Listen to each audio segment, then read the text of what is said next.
Assalamualaikum warahmatullahi wabarakatuh. Halo sahabat Zona Dialog, kembali lagi bersama saya Zikra Fadila Alfariska dalam podcast Zona Dialog. Ada kisah di setiap peristiwa.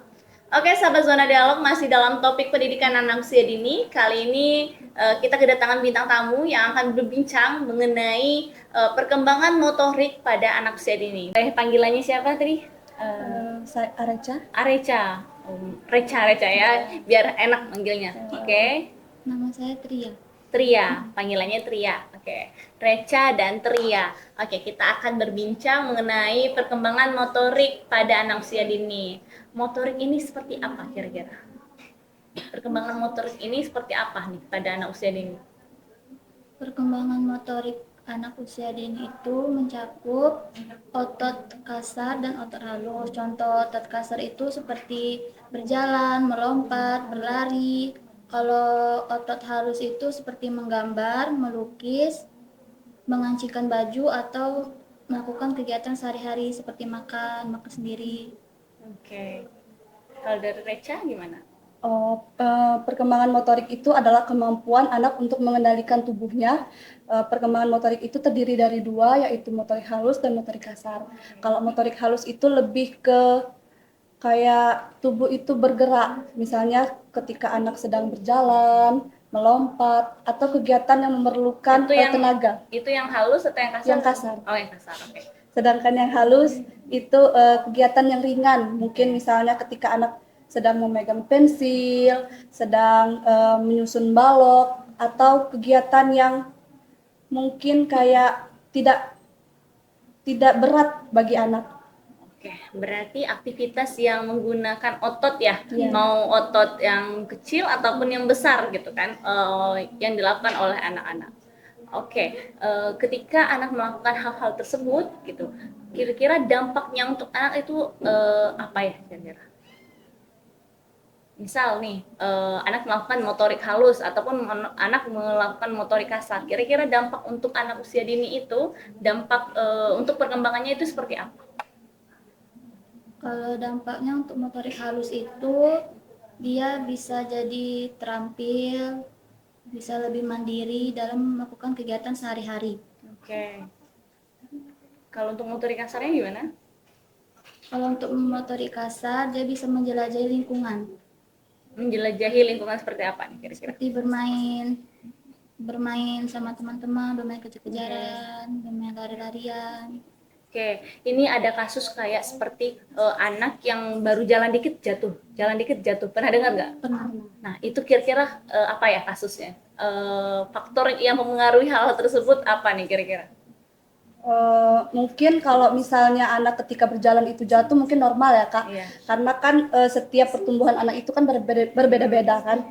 Tapi ketika kita misalnya melihat anak kita jatuh misalnya, kita sebagai orang tua itu tidak boleh panik langsung gitu, nggak boleh. Tapi kita harus bisa kayak menyemangati supaya anak itu tidak ketika dia jatuh tiba-tiba dia nangis, biar dia bisa kayak lebih ke bisa mengendalikan tubuh dan lebih mandiri. Oke, lebih percaya diri Iya, ya. lebih Oke. percaya diri. Kalau dari aduh lupa ini tadi siapa namanya? Tria. Oh ya, Tria Erca. Iya. Iya, oke. Kalau dari Tria gimana nih? Karena anak itu memiliki otot yang lemah. Karena mungkin keseringan main gadget, sering kurangnya beraktivitas, sering diam-diam aja gitu. Jadi motorik kasar dan halusnya itu terganggu. Oke, berarti kita sebagai orang tua ini harusnya melakukan apa? Kira-kira agar motorik halus dan motorik kasar anak bisa berkembang secara optimal. Misalnya kita sebagai orang tua bisa mengembangkan motorik kasar dan halus anak itu bisa berbagai cara. Misalnya kita mengembangkan motorik halus. Cara orang tua mengembangkan motorik halusnya bisa kayak ngajak anak itu main, kayak menyusun balok kan, itu kayak kegiatan yang menyenangkan bagi anak. Itu bisa kayak melatih motorik halus anak. Terus ketika cara mengatur motorik kasarnya dengan cara Menstimulasi. iya, menstimulasinya dengan cara kayak mengajak anak keliling, baik itu keliling komplek, keliling kayak jalan-jalan ke mall, itu bisa kayak anak lebih tidak bosan kalau misalnya mengembangkan motoriknya hanya di rumah. Oke, itu strategi sebagai orang tua. Oke, kira-kira faktor yang mempengaruhi motorik halus dan motorik kasar ini apa ya, perkembangannya jadi terlambat. Kira-kira ada nggak? Mungkin ada ya Kak, kayak perkembangan motorik kasar. Misalnya anak keterlambatan itu mungkin karena misalnya orang tuanya sibuk, mungkin tidak ada waktu. Itu kan bisa kayak menghambat perkembangan motorik, baik motorik kasar maupun motorik halus anak. Karena kan orang tua ataupun keluarga itu kan pendidikan pertama bagi anak. Terus tuh kayak misalnya orang tua tidak ada waktu untuk anaknya, gimana anak untuk belajar kayak mandiri gitu. Oke, faktor utamanya itu orang tua. Kalau dari ya Allah lupa terus siapa? Oh iya, Ketria. Dari faktor keluarga juga sih kayaknya Kak. Oke, selain keluarga kira-kira ada lagi nggak tambahan? Lingkungan. Oke, lingkungan seperti apa kira-kira yang mempengaruhi keterlambatan dari perkembangan motorik ini? Mungkin lingkungannya. Mungkin kalau lingkungan bisa terjadi bisa itu kayak keluarga, misalnya keluarga dari bapak itu kan lingkungan, bukan keluarga inti kan, itu juga dapat mempengaruhi perkembangan motorik anak itu, baik motorik halus maupun motorik kasar anak. Mungkin itu. Oke, untuk menangani hal-hal tersebut kira-kira apa ya? Benar-benar faktor dari orang tua itu sangat berpengaruh kan. Yang perlu kita perhatikan sebagai calon guru nih, kira-kira tanda-tanda keterlambatan ataupun perkembangan tidak optimal dari motorik ini seperti apa? Ketika anak sulit menulis apa ya namanya, menulisnya malas, apa bahasanya, malas menulis itu apakah menjadi tanda-tanda motorik halus yang tidak berkembang atau seperti apa? Mungkin tidak ya Kak, karena kayak kalau misalnya anak itu malas kan, kayak malas untuk nulis, itu bisa jadi karena faktor bosan, bisa jadi.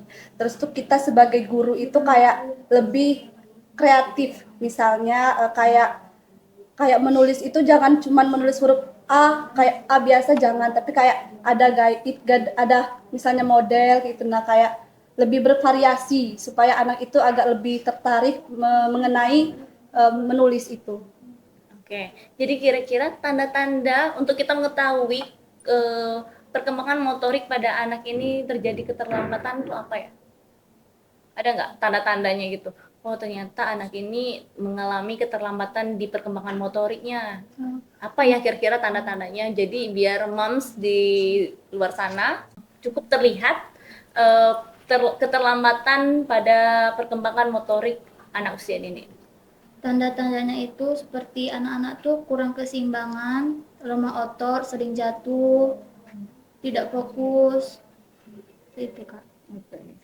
Kalau dari ini gimana? Mungkin kayak kalau misalnya bukan dalam lingkungan pendidikan TK mungkin ya Kak, kayak TPA. Kita sebagai guru bisa melihat kayak misalnya di usia 9 bulan misalnya, anak belum bisa duduk, itu kayak anak itu bisa terjadi keterlambatan motorik kasarnya.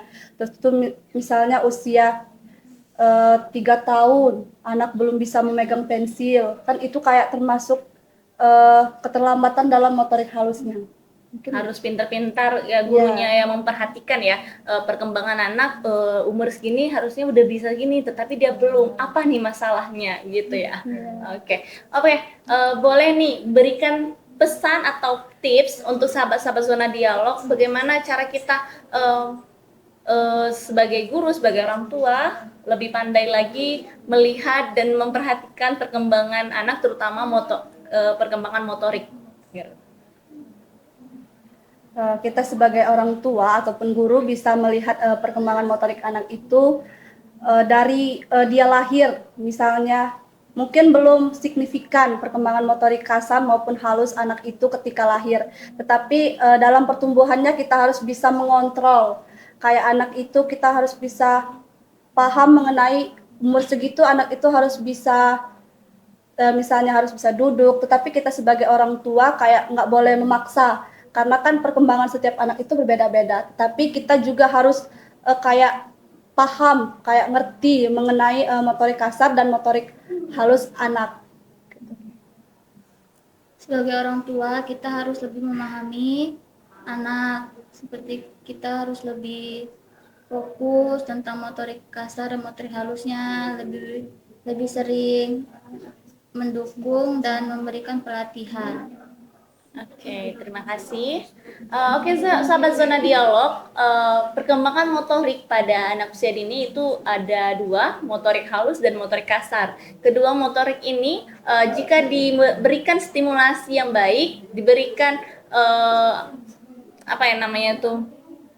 Ya, bimbingan dari orang tua, dari guru dengan baik akan mengakibatkan, akan berdampak perkembangan yang optimal terhadap anak usia dini. Jadi sebagai orang tua, karena pendidikan anak yang pertama ya, jadi disinilah orang tua memberikan stimulasi-stimulasi yang baik kepada anak, mencontohkan hal-hal baik, memberikan pengalaman-pengalaman yang baik kepada anak sehingga nantinya motorik halus ataupun kasar pada anak usia dini dapat berkembang secara optimal. Oke, sahabat Zona Dialog, inilah tadi berbincang-bincangan kita mengenai perkembangan motorik pada anak usia dini. Jangan lupa like, comment, dan subscribe. See you!